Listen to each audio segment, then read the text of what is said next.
Good morning. Let us continue worshiping the Lord with "Oh Come to the Altar." Vamos começar o nosso serviço de louvor. Vamos ficar de pé e vamos cantar "Oh Venha ao Altar."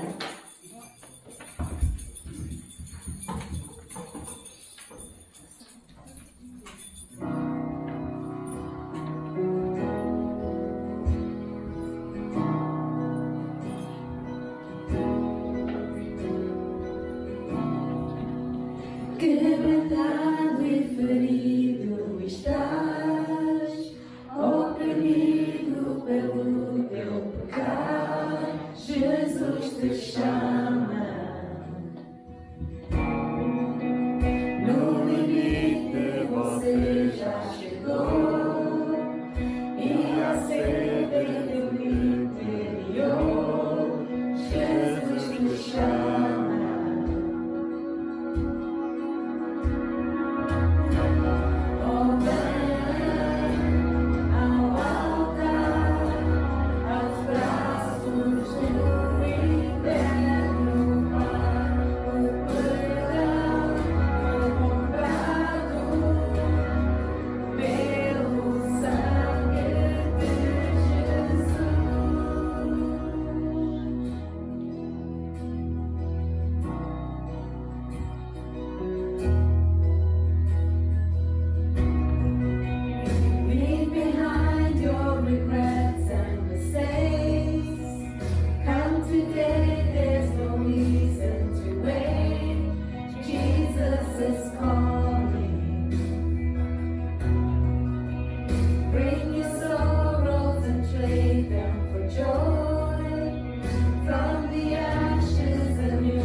graças a Deus, maravilhoso Ele é e que nós podemos vir ao altar porque o nosso perdão foi comprado pelo...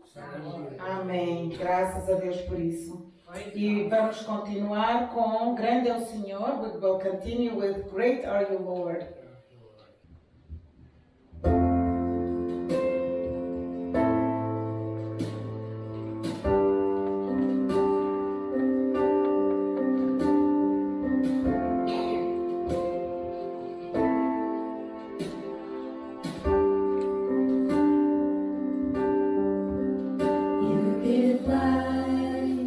You are love, you bring light to the dark.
Ora, irmãos, vamos colocar de pé para continuar a louvar ao Senhor com o hino de canto.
Bom dia, irmãos. Bom dia.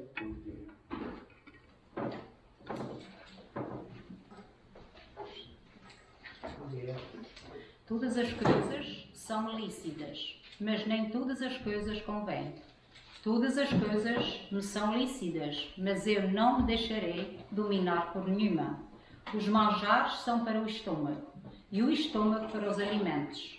Deus, porém, acuinará tanto um como os outros. Mas o corpo não é para a prostituição, senão para o Senhor, e o Senhor para o corpo.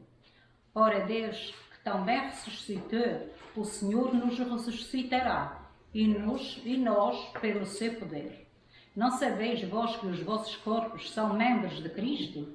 Tomarei, pois, os membros de Cristo e falá-los-ei membros de um ser, não por certo.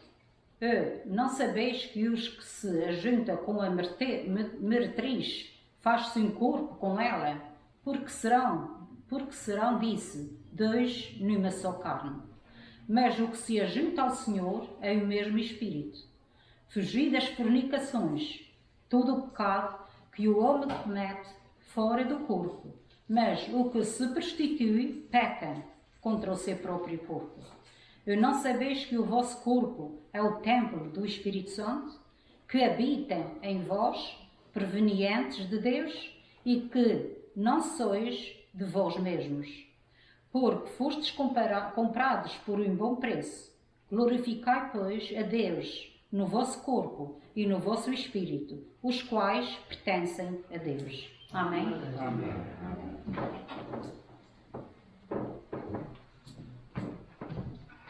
Bom dia, irmãos, mais uma vez. É bom estar aqui com vocês, todos, como sempre. É uma alegria vir à casa do Senhor. como foi acabado de ler, a nossa mensagem hoje vai ser em 1 Coríntios e no capítulo 6, no versículo 12 ao versículo 20. E Paulo aqui vem chamar a atenção desta igreja para algumas coisas que estavam sendo praticadas que não deviam ser imoralmente. E Paulo vem ensinar aqui, primeiro no versículo 12, Paulo vem ensinar a liberdade que nós temos em Cristo não é para ser usada de qualquer maneira. Há muita gente que pensa que depois de ser salvos podem fazer tudo o que querem porque estão salvos, estão pela graça, não estão pela lei e têm essas mal interpretações. E ainda hoje acontece isso no nosso meio. Só Paulo vem aqui esclarecer pelo menos duas coisas que estavam a acontecer. O povo na igreja estava sendo tal qual como o povo no mundo. E não esquecendo que esta igreja em Corinto era uma igreja que estava situada numa área do mapa importantíssima, porque era um porto de mar que recebia os navios com cargas, com tudo aquilo que era preciso, e não só para a área, mas para a Grécia quase toda eram transportados depois por terra para sustentar as necessidades que havia nas diversas cidades da Grécia. E, portanto, era um porto marítimo importantíssimo, onde havia gente de todas as etnias paravam lá, homens de negócio, todas as coisas, tal como a nossa cidade é, uma cidade cheia de diversidade, com muitos grupos étnicos de todo o mundo. Toronto é a primeira cidade em etnias e em diversidade do mundo todo, não é? E portanto era o que acontecia lá. E havia aqui uma imoralidade cultural que estava passando dos limites, e infelizmente a Igreja adotou alguma dessas coisas, né? Como em toda a parte, como ainda hoje, né? A Igreja está aqui para transformar e não ser transformada, mas infelizmente muitas vezes o que acontece é o contrário, né? A Igreja é transformada pelas coisas deste mundo. E então Paulo aqui vem, logo no versículo 12, ele diz assim: todas as coisas me são lícitas, mas nem todas as coisas convêm. Todas as coisas me são lícitas, mas eu não me deixarei dominar por nenhuma delas. E ele aqui está falando na liberdade que nós temos em Cristo, né? Cristo nos libertou. Libertou do quê? Ele libertou-nos do pecado. Ele libertou-nos da escravidão que nós vivíamos antes para o pecado, né? Portanto, nós temos que compreender o que é essa liberdade. Essa liberdade não nos dá o direito de fazer tudo aquilo que a gente quer, né? E ele aqui diz isso, né? Todas as coisas... E isto aqui que Paulo diz, todas as coisas me são lícitas, não era Paulo já que dizia isso. O povo interpretou isso de uma maneira que não era certa e eles já usavam isso como um bordão da sua cultura. Todas as coisas me são lícitas, e podiam fazer tudo aquilo que eles queriam com os corpos. E a gente vai falar aqui de corpos. Corpo aqui nesta passagem é importantíssimo, não é? Porque nós não temos o direito de fazer tudo aquilo que nós queremos com os nossos corpos. E a gente vai ver como Paulo vai desenvolver esta mensagem. E então Paulo aqui, para começar, ele começa dizendo que a nossa liberdade não nos dá o direito de fazer tudo aquilo que a gente quer, nem tudo aquilo que nós temos o direito de fazer, não é? E ele aqui está falando, se a gente começasse a ler este capítulo lá do versículo 1, nós íamos ver que havia alguns crentes, o que é que estava acontecendo? Eles estavam levando o outro irmão às cortes seculares. Nem sequer as coisas que se passavam entre eles eram resolvidas dentro da igreja como deve ser, né? Nós temos o poder e o direito de resolver todas as coisas que acontecem na igreja dentro da igreja em Cristo, né? E Cristo fala disso, né? Como a gente deve agir quando alguma coisa está errada. Primeiro vamos falar com a pessoa, né? Depois levamos mais 2 ou 3 como testemunhas e depois então levamos à igreja e uma decisão é feita para saber o que é que de facto nós vamos fazer. O que estava a acontecer aqui é que eles estavam tão certos daquilo que eles tinham direito que levavam os seus próprios irmãos às cortes seculares, aos tribunais seculares. E isso é errado. Paulo está dizendo, vocês não podem usar a sua liberdade para fazerem isso, né?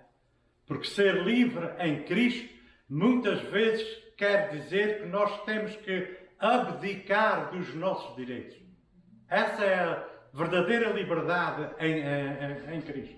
Eu sei que tem direitos de algumas coisas, todos nós sabemos quais eles são, né? A gente todos têm uma ideia, uns mais do que outros, porque nem todos são advogados, mas nós todos temos uma ideia do que é que os nossos direitos são, né? Nós temos direito de ter comida na nossa mesa, nós temos direito de ter um bom plano de saúde, e são direitos humanos que nós todos temos. Mas no reino de Deus não funciona desse jeito sempre. Isso não é a liberdade que há em Cristo. A liberdade que há em Cristo é muitas vezes saber abdicar desses direitos em prol do bem-estar da igreja e do nosso irmão. Um exemplo é, eu sei que eu posso tomar um copo de vinho à refeição, a Bíblia não proíbe isso. Mas se eu sei que um irmão está ali ao meu lado, que não pode beber, eu tenho que abdicar desse direito para que o meu irmão não caia e tropece. Right? Essa é a liberdade que há em Cristo. É saber usar a liberdade que nos foi dada através de Jesus Cristo. Right? Isso é a primeira coisa que Paulo cobra aqui no versículo 12. Ele fala primeiramente isso, antes de ele entrar depois da liberdade que eles pensavam que tinham de fazer com o corpo tudo aquilo que eles quisessem. Porque muitos deles pensavam que o corpo não é associado à alma. Que a alma ia viver eternamente, mas o corpo não ia ser ressuscitado, porque o corpo era podre. O corpo é uma coisa podre, que é corrupta. Por isso eles diziam, se já é desse jeito, então vamos dar toda a satisfação que o corpo quer neste mundo, né? E isso era bom para eles, porque eles queriam fazer isso. Mais a mais em Corinto, naquela área ali onde as relações sexuais eram abertamente, não precisava ser casado, não precisava, qualquer homem que chegasse lá tinha por direito a recorrer a uma prostituta, right? E havia um dizer naquele tempo, se tu não fizeste isso, tu não estiveste em Corinto.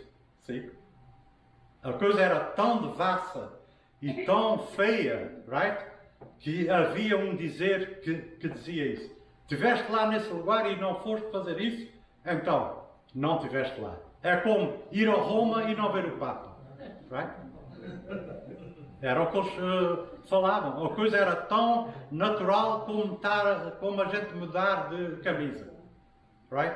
Hoje em dia. E Paulo aqui ele vem refutar, ele vem repreender essas ações. E ele vem mostrar quão importante é o nosso corpo. Né? Quão importante é o nosso corpo. O título dessa mensagem de hoje, eu acho que eu não fiz a coisa, mas é a santidade, vocês têm no boletim, é a santidade dos santos. Nós temos que nos manter com corpos puros. Paulo diz, entregai os vossos corpos como um sacrifício vivo a Deus.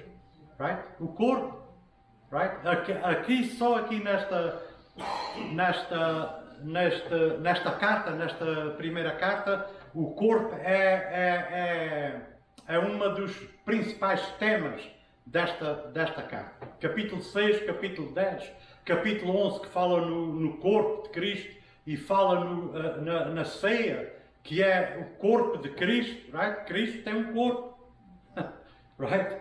Portanto, é importantíssimo o que Paulo traz aqui para nós hoje. E tal era importante lá como é importante hoje, especialmente numa sociedade que sexo é falado em toda... É as piadas, é no trabalho, é fora do trabalho, é em toda a parte onde a gente encontra, há sempre um inuendo a respeito de sexo. Sempre. Right? Para vender alguma coisa tem que ter uma imagem de uma mulher quase sem roupa.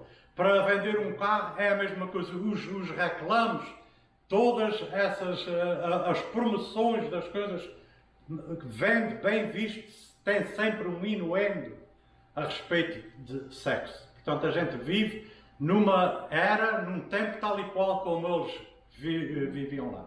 E a igreja, Paulo aqui está dizendo, vocês não devem fazer isso, vocês são diferentes.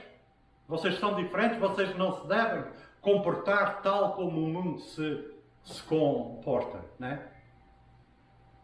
E então aqui, Paulo aqui fala sobre a liberdade que nós temos em Cristo. A liberdade que nós temos em Cristo não é para usar o nosso corpo para coisas imorais, mas para coisas que glorifiquem a Deus. Right? Paulo aqui quer que tudo o que fazemos tenha um resultado positivo em nossas próprias vidas e nas vidas daqueles que a gente toca dia a dia. Né?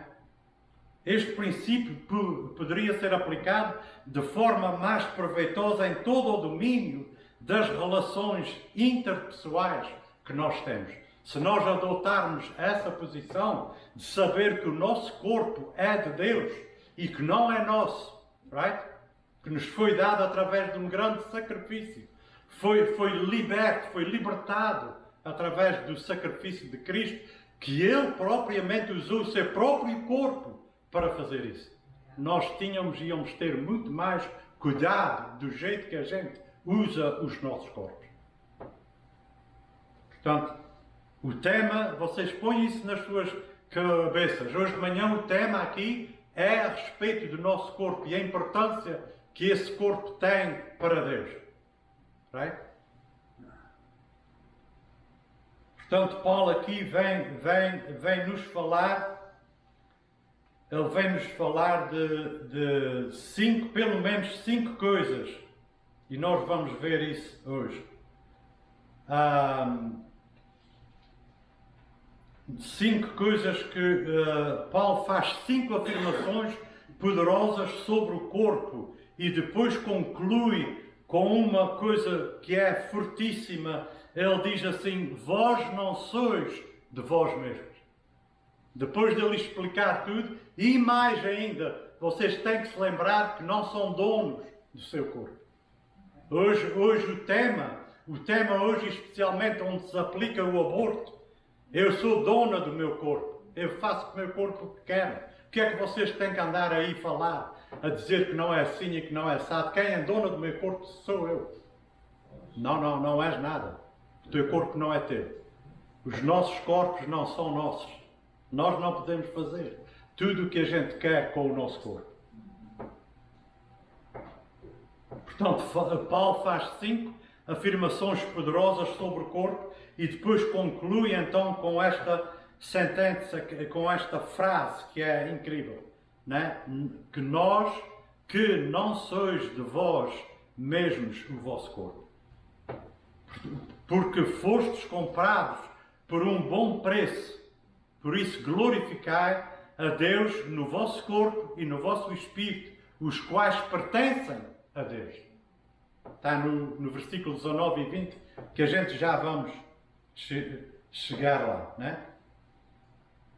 Portanto, 5 verdades de Paulo sobre o corpo podem ser resumidas da seguinte forma. A primeira, o propósito do corpo no Senhor. O propósito do corpo no Senhor. 13, diz assim: os manjares são para o ventre e o ventre para os manjares. Deus, porém, aniquilará tanto um como os outros. Mas o corpo não é para a prostituição, senão para o Senhor, e o Senhor para o corpo. Right? O que é que Paulo está dizendo? Eles aqui estavam usando mais um dizer que não era... Eles tinham aquele dizer que era tudo me é lícito. Right? E eles com certeza que usaram essa frase que foi dita por Paulo, mas interpretaram mal o que Paulo queria dizer e estavam usando isso como desculpa para darem satisfação aos desejos do corpo deles. Right? Eles inventaram outra que era: se assim como o corpo pede comida, né, e a gente dá a ele isso, também se devemos dar os desejos do corpo, porque o corpo afinal vai morrer, vai ficar lá, vai apodrecer, não é ressuscitado, então vamos dar o que o corpo deseja. Mas Paulo diz: não, não é assim não. Paulo diz assim, olha, diz assim: Deus, porém, aniquilará tanto um como os outros. Ou, que quer dizer, no fim, a comida passa, porque a comida tem o sistema onde passa e é posta fora, assim como também o estômago vai desaparecer. Nós vamos ter um corpo novo, nós vamos ter, esse corpo vai ser glorificado. A gente sabemos que não podemos entrar no céu com este corpo, mas vamos ter um corpo novo tal como Jesus Cristo tem. Um corpo novo. Jesus Cristo está no céu com um corpo novo. Right? Portanto, ele aqui vem explicar isso. E ele aqui está dizendo: não interessa todos os bordões ou todos os dizeres que vocês usam, vocês a mim não me enganam, porque eu sei o que sei. E eu estou explicando aqui a vocês como é que as coisas são feitas e o que é a verdade. Right?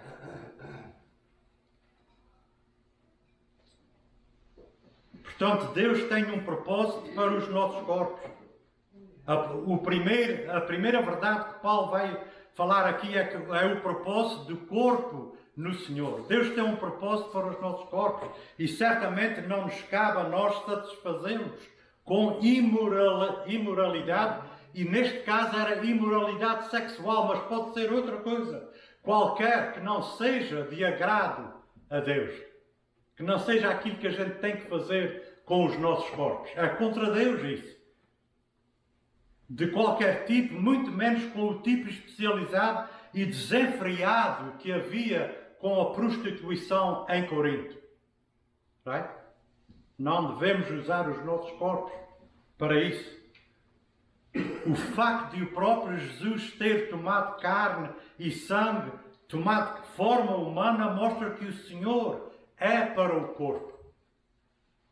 Jesus não poderia vir ao mundo e morrer naquela cruz por nós se ele não tivesse um corpo humano como nós próprios. Ele teve que pagar o pecado humano.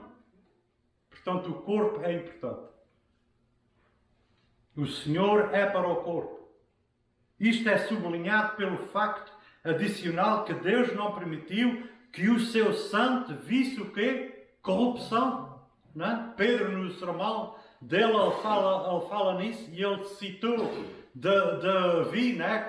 Quando Davi estava falando de Jesus Cristo, inspirado pelo Espírito Santo, dizendo que o corpo não viu corrupção. Right? Jesus foi ressuscitado. A importância de haver um corpo. Deus ressuscitou Cristo. Não é?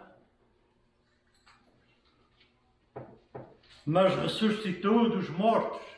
Atos 2:27 fala nisso. Isto mostra também que a morte não termina o propósito de Deus para o nosso corpo. Não acaba na sepultura. O nosso corpo vai ser glorificado, vai ser ressuscitado. Nós vamos ter um corpo.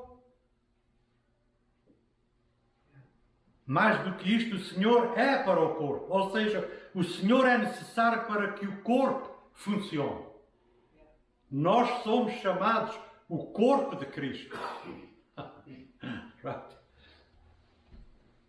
Um homem chamado Godet, que é um que é um teólogo, ele resumiu da seguinte forma: o corpo é para Cristo, para pertencer a Ele e para o servir. E Cristo é para o corpo, para fazer o quê? Habitá-lo e glorificá-lo. Deus habita em nós, no nosso corpo. Deus habita em nós. Nós precisamos de tomar muito cuidado o que fazemos com esse corpo. Paulo diz que o corpo é o templo de Deus. Right? O templo do Espírito Santo. Right? E ele umas vezes fala que o nosso corpo é o templo de Deus, mas aqui, para dar ênfase ao que ele está ensinando, ele diz que é o corpo do Espírito, o quê? Santo. Right?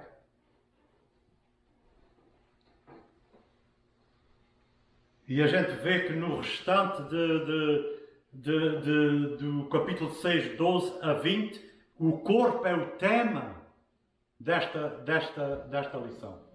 Right? A segunda verdade que Paulo ensina aqui é que a ressurreição do corpo é a ressurreição do corpo no Senhor. Lá no capítulo 14, diz assim: ora Deus que também ressuscitou o Senhor, nos ressuscitará a nós pelo seu poder. Ressuscitará o quê? Ele vai ressuscitar o corpo, o nosso corpo. Nós vamos ressuscitar. O nosso espírito já está com o Senhor, todo aquele que parte deste mundo. O espírito diretamente fica lá, mas o corpo tem que ser ressuscitado para se unir ao espírito. Right? Portanto, não há espírito sem haver o corpo. Nós temos um corpo. Nós vamos ter um corpo novo. Que maravilha é essa? Não é? Este corpo que nós temos hoje, cheio de dores e de faltas e de falhas, tudo isso, Paulo acredita veementemente que vai haver uma ressurreição do corpo. E é isso que ele ensina aqui. E fala, a Bíblia toda fala disso. Não é? Portanto, o mesmo poder que ressuscitou Jesus Cristo nos vai ressuscitar a nós.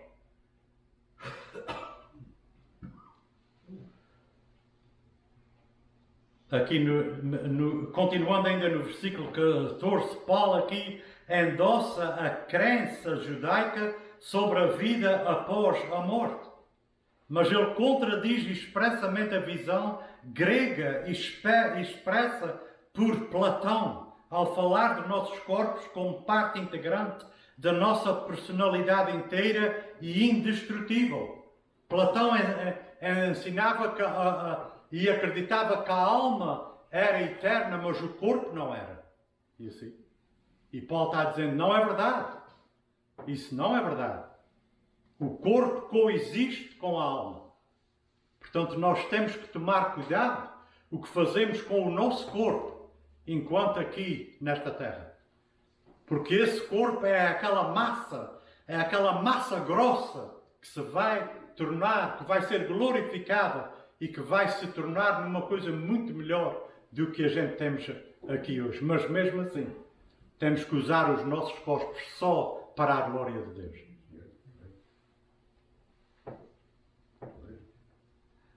Paulo está aqui preservando o ensinamento consistente do Novo Testamento. Não é só esta passagem que ensina a respeito do corpo e aquilo que nós temos de ter cuidado para não ofender esse corpo. Não é?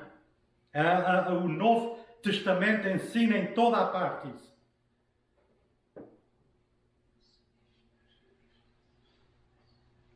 Portanto, tudo o que é verdade sobre Jesus Cristo, que Ele viveu, morreu e foi ressuscitado, também é verdade para todos em Jesus Cristo. Aquilo que é verdade a respeito de Jesus Cristo é verdade também para nós. Nós vamos ser ressuscitados. Right?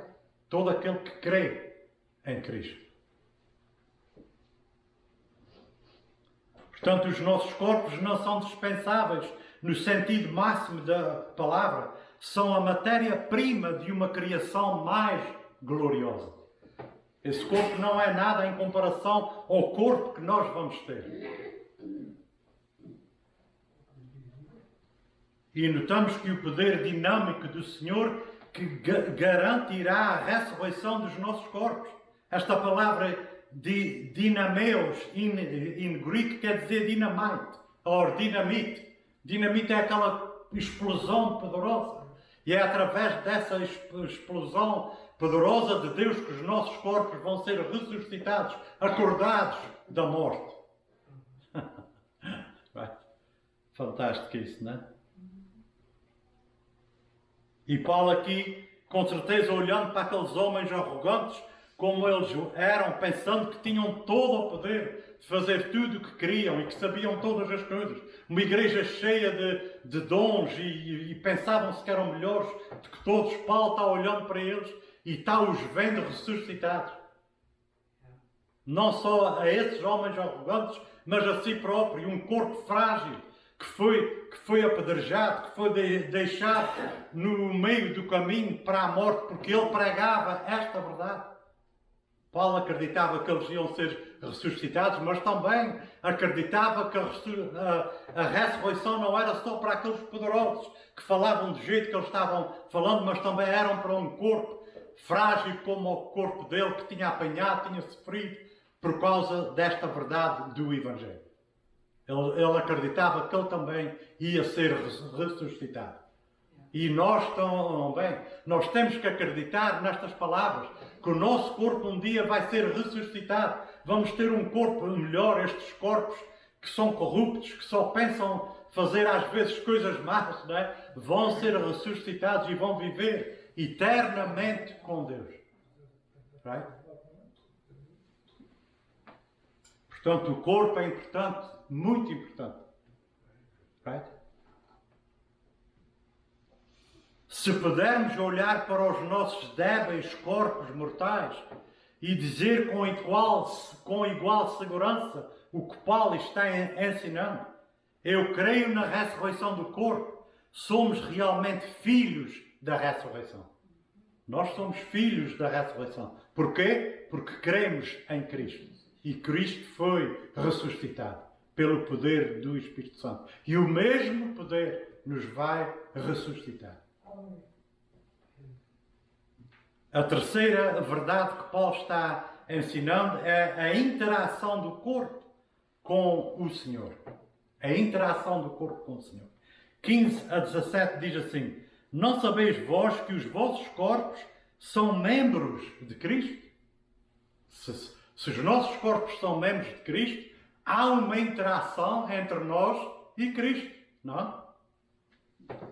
Tomarei, pois, os membros de Cristo, falo-os-ei, membros de uma meretriz. Paulo está dizendo assim, só porque eu falo que tudo me é lícito, right? Vocês interpretam isso mal? Será que eu ia concordar, right? Que os membros que são membros de Cristo podem ser membros de uma meretriz ou de uma prostituta? Isso encaixa na cabeça de vocês? Será que eu seria capaz de dizer isso depois de tudo aquilo que eu ensino a vocês? Depois daquilo que eu falo, quem Cristo é, quem Deus é? Será que eu ia dizer uma coisa dessas? É o que Paulo está dizendo. Eu nunca diria isso. Vocês não interpretem as palavras que eu digo para o bem, interpretem elas para dar liberdade a vocês de fazerem aquilo que vocês querem. Por isso, quando a gente está explicando alguma coisa aqui à frente, nós temos que ser bem claros para não dar brecha das pessoas interpretarem as palavras mal. Right? E Deus nos ajude a fazer isso, porque não é fácil, ok?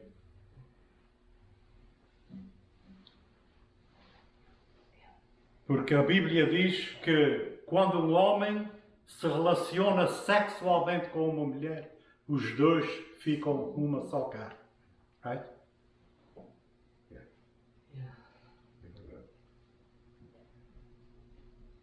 E Paulo diz assim, não por certo, eu nunca diria isso. E o 16 diz, ou não sabeis que o que se ajunta com a meretriz faz-se um corpo com ela? Right? Isso é incrível. As pessoas não têm ideia. As pessoas do mundo que acham que terem sexo com alguém é uma coisa tão banal, tão fácil. Isto é a coisa mais importante que une dois seres humanos. É este ato. Right? Paulo aqui está dizendo isso. Vocês não façam isso. Porque vocês são de Cristo. Right? E se vocês fizerem isso, vai haver uma desigualdade. Vocês são da igreja e se fizerem isso não está certo. Right? Por isso é que a gente aconselha sempre uma jovem ou um jovem nunca casarem com uma pessoa que não é crente. Right? Porque embora os dois se unem nesse ato, nesse relacionamento sexual, mas o espírito não está unido. Right? O espírito tem que estar unido tal como o corpo, né? Para ser certo aos olhos de Deus. Right? O povo estava interpretando aquela palavra, aquele dizer de Paulo, right? Para o mal. Tudo me é lícito. Mas Paulo depois lá, no capítulo 10, ele explica, tudo me é lícito, mas nem tudo convém. E ele aí estava falando do quê? Da liberdade que nós temos em Cristo. Não é? Portanto, esta é a medida da nossa união com Cristo. Aquele que está unido ao Senhor torna-se um só espírito com Ele. Está lá no 17, diz assim, no versículo 17. Mas o que se ajunta com o Senhor é um mesmo espírito. Portanto, as duas personalidades tornam-se uma só, tão fundidas que Paulo usa aqui uma palavra grega que quer dizer ficam coladas. Não há nada que desapegue aquelas duas pessoas. Right? De Jesus Cristo. Para descrever a integração do cristão com Cristo, como para descrever também a ação de uma pessoa ao unir-se a uma prostituta. Nós temos que ter muito cuidado, right? Nessas coisas. Isto não cabe dentro da igreja, Paulo estava a dizer. Mas lá havia isso. A igreja tinha esses casos. Não é? E há igrejas que também têm estes casos. Que eles não compreendem o valor, não é? E o propósito do nosso corpo. Do corpo.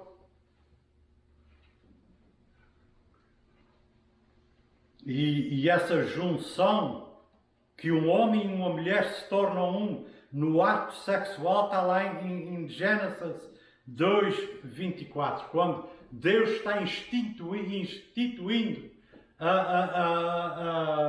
o casamento, né?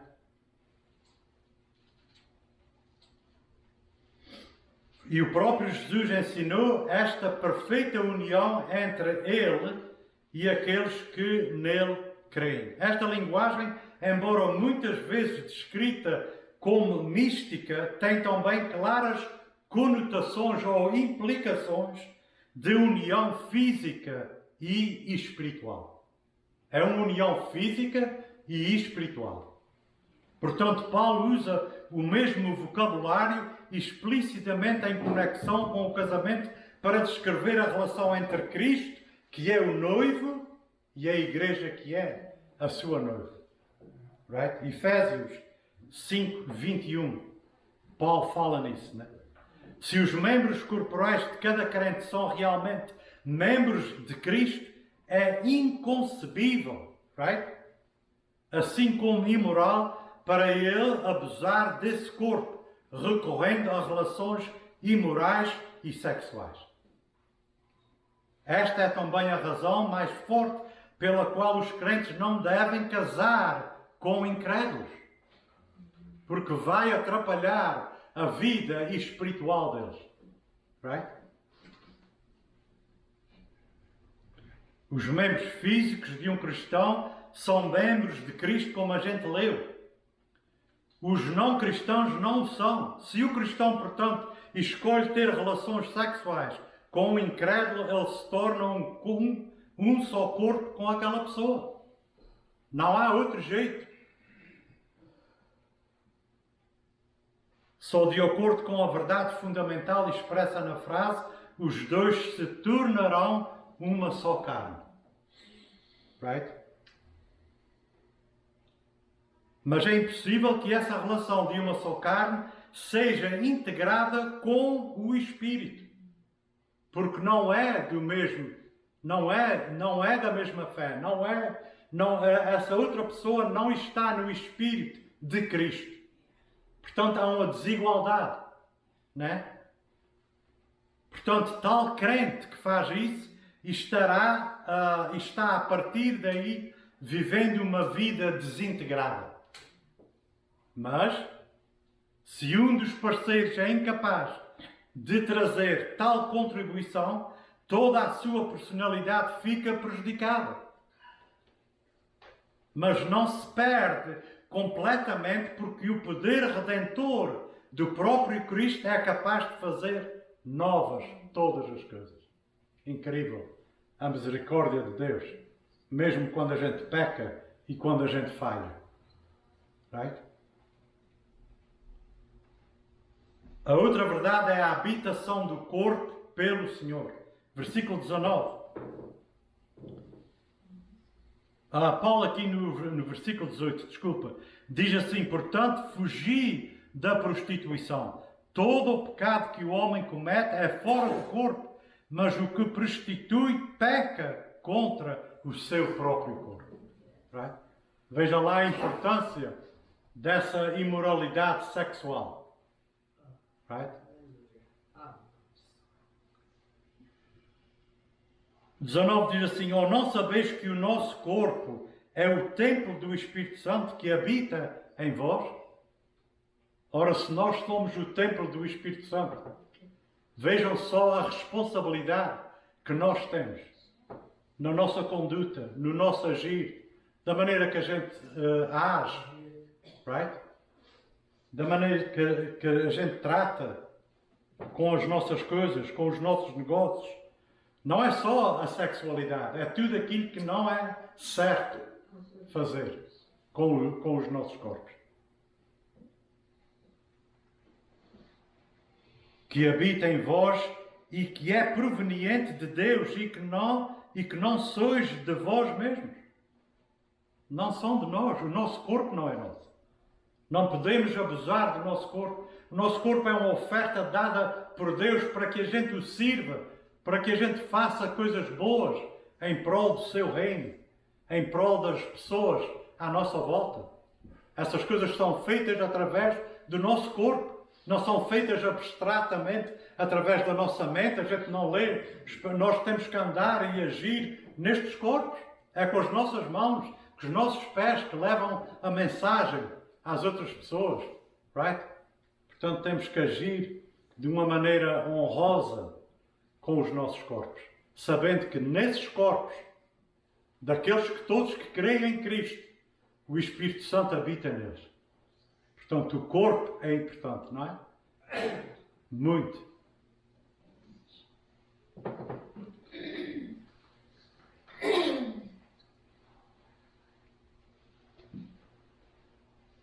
O último é a redenção do corpo pelo Senhor. 19 e 20 diz assim, vamos ler mais uma vez o 19. Ou não sabeis que o nosso corpo é o templo do Espírito Santo que habita em vós, proveniente de Deus, e que não sois de vós mesmos? O 20. Porque fostes comprados por bom preço. Como é que as pessoas podem dizer, faço o que quero com o meu corpo, porque esse corpo é meu? O corpo não é teu. Esse corpo foi comprado e foi comprado por um bom preço. Qual foi o preço? A morte de outro corpo, que era são. Não havia corrupção, não havia mancha, não havia pecado. Foi entregue ali naquela cruz para redimir estes corpos que viviam no pecado, debaixo da autoridade de Satanás, nas trevas. Right? Um preço foi pago e esse preço foi muito alto. É o que Paulo está dizendo. Como é que vocês podem dizer isso se esses corpos nem são de vocês? Não pertencem a vocês. Portanto, porque fostes comprados por bom preço, glorificai, pois a Deus no vosso corpo e no vosso espírito, os quais pertencem a Deus. Esse corpo e esse espírito, nesse corpo, pertencem a Deus.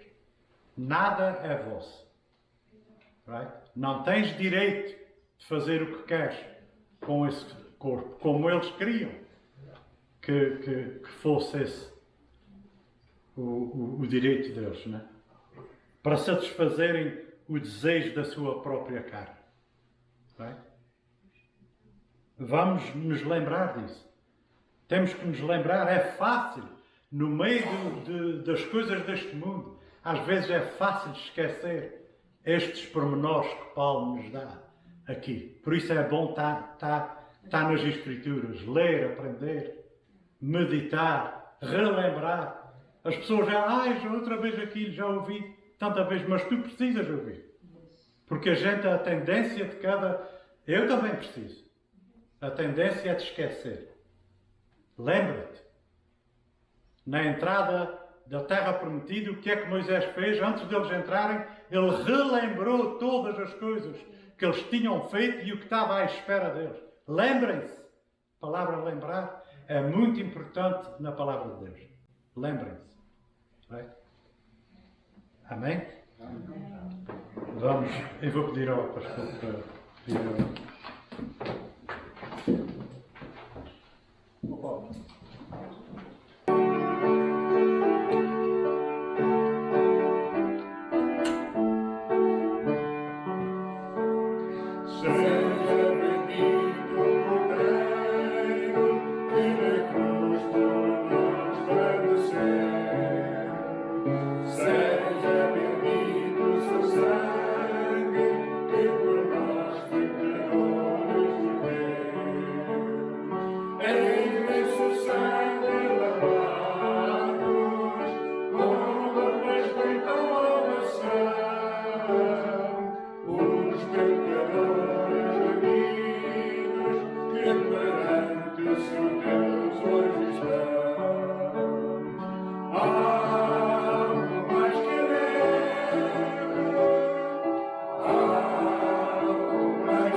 Querido Pai, obrigado pela Tua Palavra que foi exortada esta manhã, realmente nós possamos pôr em prática a mensagem que está na Bíblia.